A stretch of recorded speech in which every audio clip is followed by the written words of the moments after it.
Fred and George were two hunting buddies, and this was back in the early 1900s. Did a lot of great hunting together, and they took off into the sandhills of Nebraska, and it was a glorious. It was dark.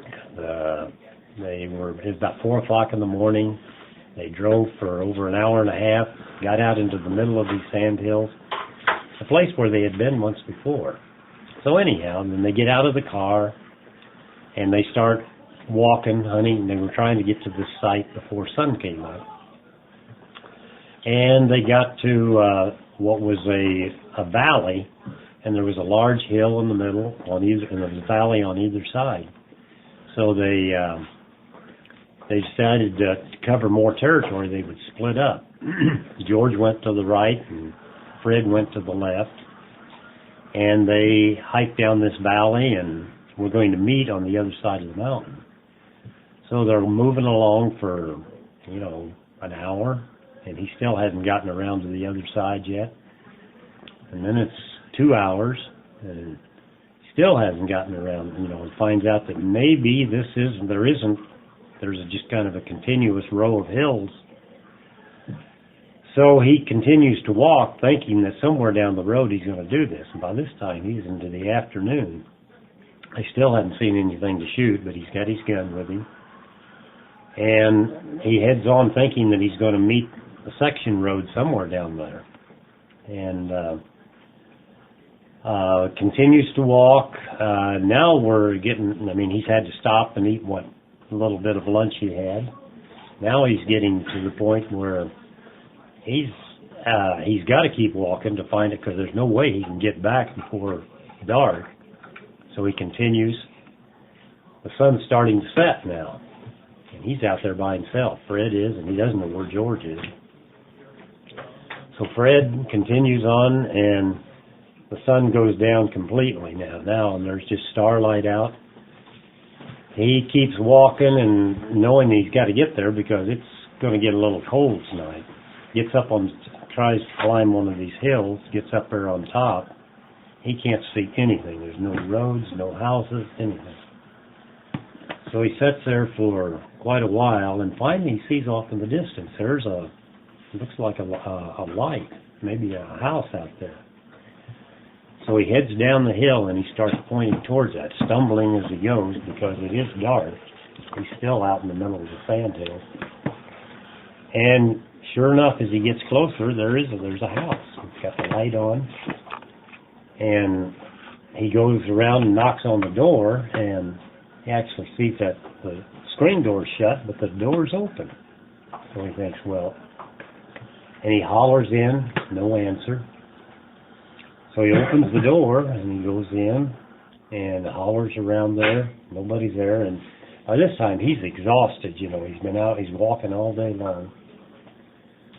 So he thinks he thinks maybe they'll let him stay here, So there's a loft, and there's a step ladder going up the loft. So he decides to crawl up that ladder, and sure enough, there's a bed up there. So he just lays down on that bed. He's going to wait for somebody to come home, and he falls asleep. And he doesn't know how much later, but all of a sudden he wakes up, he hears talking down below. There's two guys down there, and they're talking rather loudly. They're rather upset with each other. And he said, "What are we going to do with that guy?" And he said, "No, they don't know that I'm up here." "Yeah, we've got to do something. We've got to get rid of that. I think we need to get rid of him right now." And about that time, he reaches his hand over, and there's a body. Oh my gosh. The body's cold. Oh my gosh. That's who they're talking about. We've got to get that guy out of there, these guys are saying. I'm going to go up and get him and hand him down now. So now he knows he's in trouble, because these guys killed this guy. So he picks his body up and goes over to the steps, and as they're coming up, he drops the body on top of them. And then he slides down the rail as quick as he can. And the other guy starts chasing him. He heads out the door, and he starts running as fast as they can go. And that guy's huffing and puffing right behind him. And he's running into the dark. He has no idea where he's going. Can't see anything. Runs and runs as fast as he can. And he hears him breathing and chasing him behind, but he's cutting back and forth, doing his weaving. Finally, he gets far enough along where he just slides into some bushes, and he loses that guy. So he sits there for probably 20 minutes or so, and finally gets up and starts walking away. Now he's got to get out of here because he's really in trouble now. He's got some guys that are going to kill him if they find him. So he starts hiking again during the middle of the night, stumbling around. And he eventually he sees off in the distance a little village. So he thinks, well, I can get some help there. So he heads to the village, and by this time the sun's starting to come up. He's been walking all night. And he gets there, he sees a couple of people on the street, and he kind of waves to them, and they just ignore him. They look at him and turn away. And they're speaking a strange language. He can't understand it. Some foreigners of some sort. So he continues on down the street, and then he sees that they're starting to gather now. And they're pointing at him, and then they're chattering more. And he tries to get some directions or something from where he's at. And pretty soon they gather him up, circle him, and they grab a hold of him. And there's a couple of guys bring out this big barrel. And they take him and they stuff him in the barrel and hammer the top on the top.